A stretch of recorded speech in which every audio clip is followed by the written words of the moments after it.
My name is Eleanor, but my friends call me Ellie. At 34, my life was quiet. I was a high school English teacher, and I spent my days exploring epic romances in literature and my nights grading papers in the silent company of my cat. My own love life was a well-worn book I hadn't opened in years. I yearned for a grand, all-consuming love story, but my reality was a series of lonely Tuesday nights and dinners for one. One such Tuesday, fueled by a glass of cheap wine and a profound sense of loneliness, I did something I'd sworn I never would. I downloaded a dating app. Swiping through a sea of uninspired profiles, I felt my cynicism winning, until one profile made me stop. His name was Jax. The photos were breathtaking. A handsome, smiling man with kind eyes, standing on the edge of an infinity pool, overlooking a glittering city skyline, hiking through a lush jungle, sketching in a beautiful, modern building. His bio said he was a 38-year-old architect on a long-term project in Singapore, a world traveller, a lover of old books and new adventures. He was perfect. Too perfect. I swiped right, my heart giving a hopeful flutter. To my astonishment, we matched instantly.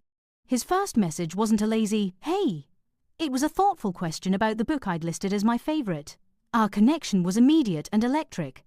The next 2 months were a blur of digital romance. We texted from morning until night. His messages were poetic and passionate. He called me his found-again soul, his North Star. We had long, rambling phone calls in the dead of night, his voice a low, soothing melody, weaving stories of his life abroad.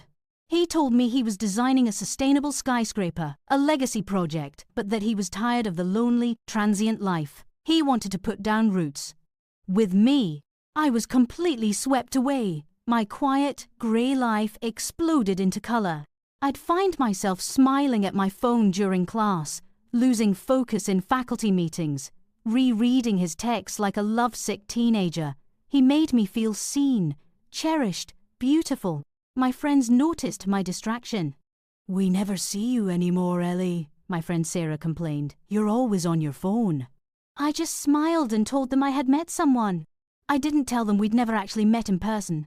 There were red flags, of course, tiny, fleeting moments of doubt I quickly pushed away. He could never video call.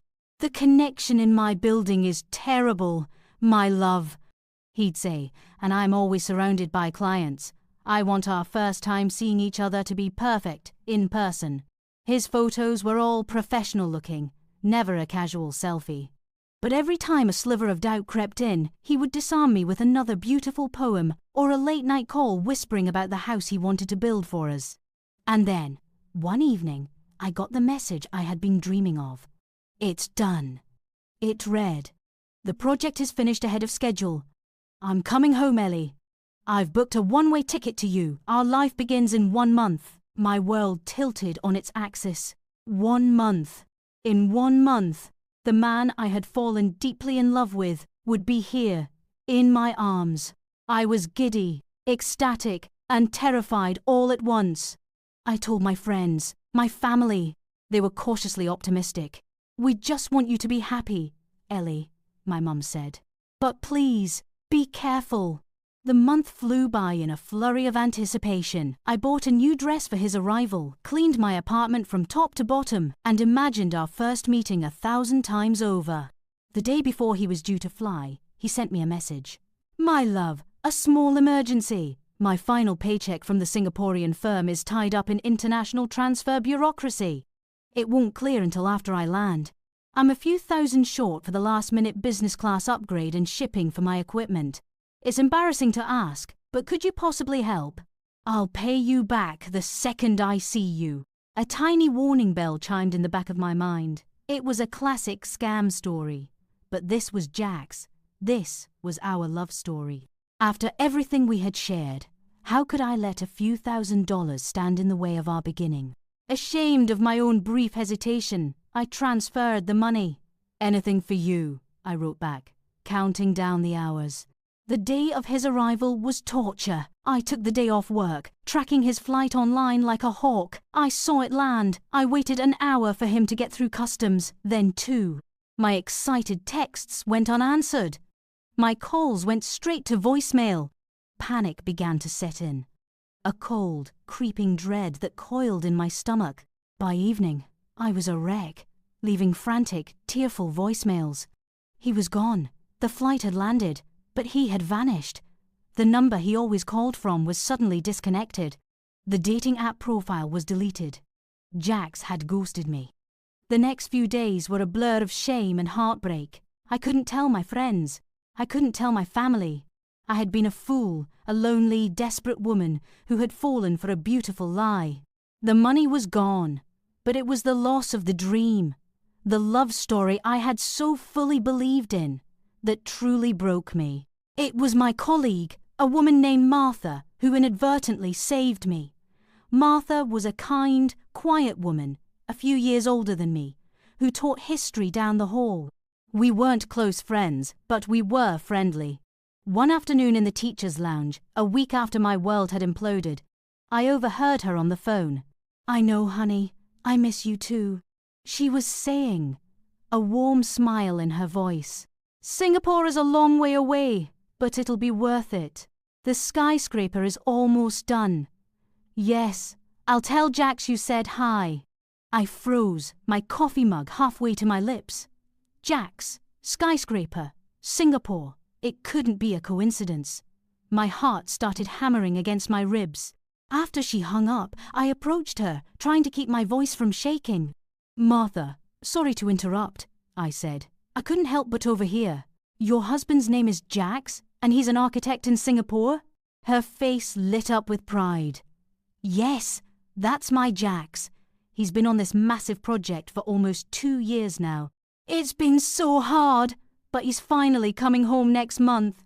She pulled out her phone and proudly showed me her lock screen. It was a picture of her, beaming, with her arm around a man. It was him. It was the man from the photos. My Jax, Martha's husband. I stared at the photo, the world dissolving into a low hum in my ears. The man on Martha's screen wasn't just my Jax. He was a phantom, living a double life through a screen. The kind eyes, the charming smile, it was all a performance. The pieces clicked into place with horrifying clarity. He wasn't in Singapore. He was right here, in this city, living with his wife, my colleague. The late-night calls were from his car. The vague excuses, the inability to video chat, it was all part of an elaborate, cruel game. "He looks very handsome," I managed to say, my voice sounding distant and strange. "He's the best," Martha sighed happily, oblivious to the fact that she was speaking to one of her husband's victims. "A true romantic, always sending me poems and little gifts." My stomach churned. The poems, the sweet nothings, they weren't for me. They were a script he used, a web he wove. How many others were there? The money I had sent him wasn't for a business class ticket. It was just for him, to fuel his deception. I spent the next 24 hours in a state of cold, furious clarity. The heartbreak was still there, but it was now overshadowed by a burning sense of injustice. He hadn't just broken my heart. He had preyed on my loneliness. And he was doing the same thing to Martha, his own wife, stealing their shared future to fund his lies. I knew I couldn't stay silent, but confronting him directly was pointless. He was a professional liar. Instead, I went to Martha. The next day, I asked her to stay after school, telling her I had something sensitive to discuss. We sat in my empty classroom, the silence heavy between us. My hands were shaking as I placed my phone on the desk between us. "Martha," I started, my voice soft but firm. "What I'm about to show you is going to be incredibly painful, but I think you deserve to know the truth about the man you're married to." I showed her everything, my dating app profile, the months of texts from Jax, the poetry, the promises of a future together, the photo he'd sent me that was identical to one on her own social media. I showed her the bank transfer confirmation for the money I had sent him, dated the day before he was supposed to fly home to me. I watched as her pride and happiness crumbled, replaced by a wave of dawning horror and disbelief. At first, she defended him, just as I knew she would. "There has to be a mistake," she whispered, her face pale. But the evidence was overwhelming. The final blow was when I played one of his voicemails for her, a message he'd left me, his voice full of promises, the same voice she'd heard on the phone just yesterday. The confrontation that followed wasn't mine to witness. Martha went home and faced her husband. The fallout was explosive. It turned out he was a serial predator, a man who got a thrill from manipulating lonely women online, using their hope and their savings as his personal slush fund. My story gave Martha the proof she needed to finally see the man she had married for who he truly was. She left him. The legal battle was messy, but my testimony, along with evidence from another woman we found who he had also scammed, was enough. I deleted the dating app. The grand, all-consuming romance I had yearned for had turned out to be a cheap, cruel illusion. But in the wreckage, I found something real. I had found the strength to see the truth, the courage to speak it, and in doing so, I had helped another woman reclaim her own life. My love story wasn't with a handsome phantom from Singapore. It was a quieter, tougher story, about learning to love myself enough to never let anyone make me a fool again.